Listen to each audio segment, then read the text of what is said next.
महादेव को देख करके मैना देवी तो वहीं मूर्छित होकर गिर गई। हाथ से थाली गिर गई। चीख मार के जितनी सखियां थी सब भागी वहां से। महादेव ने श्रृंगी भृंगी को देखा।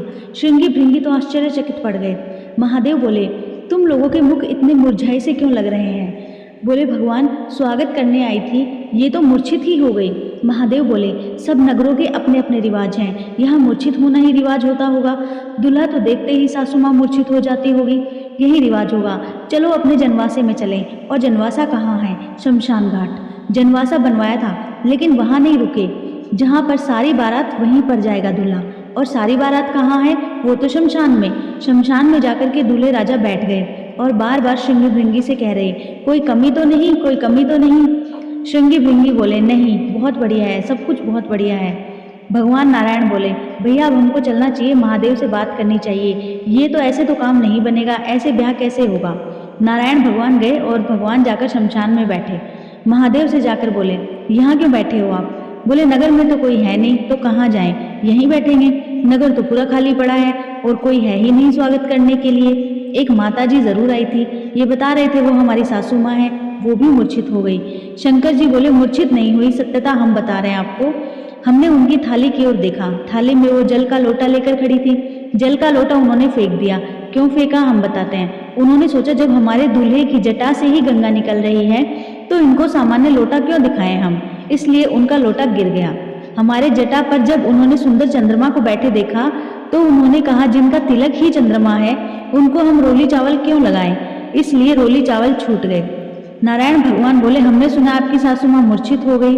शंकर जी बोले, मूर्छित नहीं हुई, दुनिया की सास जमाई की आरती करती हैं, बलाइयां लेती हैं, दामाद सासू को प्रणाम करता है, पर हमारे रूप पर न्योछावर होकर हमारी सासू माँ दंडवत करने लगी, हमें मूर्छित नहीं हुई है। शंकर जी बहुत भोले हैं। शंकर जी को विष्णु भगवान ने हृदय से लगाया। बोले, आप यहाँ नारद जी पहुंचे, अंदर तो मातम बन रहा था, सब लोग पार्वती जी को घेर करके बैठे हैं। मैना मैया जैसे तैसे होश में आई। होश में आकर के बोली, हमने नारद का क्या बिगाड़ा, ऐसे पति हमारी पार्वती के लिए। नारद जी आकर समझाने लगे, मैया मुझे अभी अभी सत्य पता चला है, मुझे भगवान ने बताया है यह सत्य, क्योंकि मैं स्वयं आश्चर्यचकित था। इतनी सुंदर पार्वती देवी के लिए महादेव पधारे हैं। मैंने पहले ही बता दिया था आपके दामाद कैसे होंगे, पर इन दोनों का जो ये योग बना है इसमें मैं और आप और कुंडली कुछ नहीं कर सकती। आपकी पुत्री जो है ये साक्षात जगदम्बा है, साक्षात भवानी है, ये साक्षात सती रूपा है। पहले यही सती रूप बनकर आई थी, महादेव की अर्धांगिनी बनी। किसी कारण से इनको देह त्याग करना पड़ा और देह त्याग करते समय इन्होंने ही हरि से मांगा था कि जन्म जन्म शिव पद अनुरागा, और उसी कारण ये अब पार्वती बनकर आई हैं। मेरे और आपके चाहने से विवाह नहीं हो रहा है। ये भवानी और भवानी सदा शिव, ये है भवानी और भवानी सदा शिव की होती है। आप उनको सामान्य दुल्हा के रूप में मत देखिए, आप यह विचार कीजिए आपकी पुत्री जो ये है साक्षात भवानी और वह शिव है, तब आपको उनका रूप दिखाई देगा। पूरी कथा बताई और सब सुनकर नारद जी के सुंदर वचन को सुनकर के हिमाचल और मैना देवी और पार्वती जी के चरण वंदन करने लगे। हम तो पहचान ही नहीं पाए कि हमारे कुल में साक्षात भवानी प्रकट हुई हैं। जब दूल्हा के रूप में महादेव को देखा तो सब भयभीत होकर भाग गए थे, लेकिन अब साक्षात महादेव के रूप में जब सबने देखा तो सबके हृदय में हर्ष होने लगा, सबके मन में आनंद होने लगा, सब अपना सौभाग्य मानने लगे और फिर से मंगल गाजे शुरू हो गए। महाराज सारी जैसी गालियां देती थी वो बुराइयां सब प्रारंभ हो गई।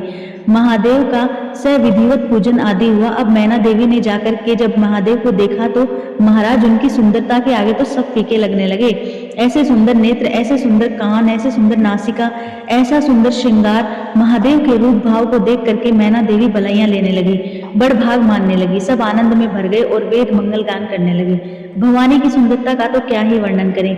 जैसे ही पानी ग्रहण हुआ, हाथ में हाथ रखा पार्वती जी का, कन्यादान होकर जैसे ही महादेव का विवाह संपन्न हुआ, सब देवी देवता आनंद में भर गए, नृत्य करने लगे, आनंद होकर सब सुमन बरसाने लगे।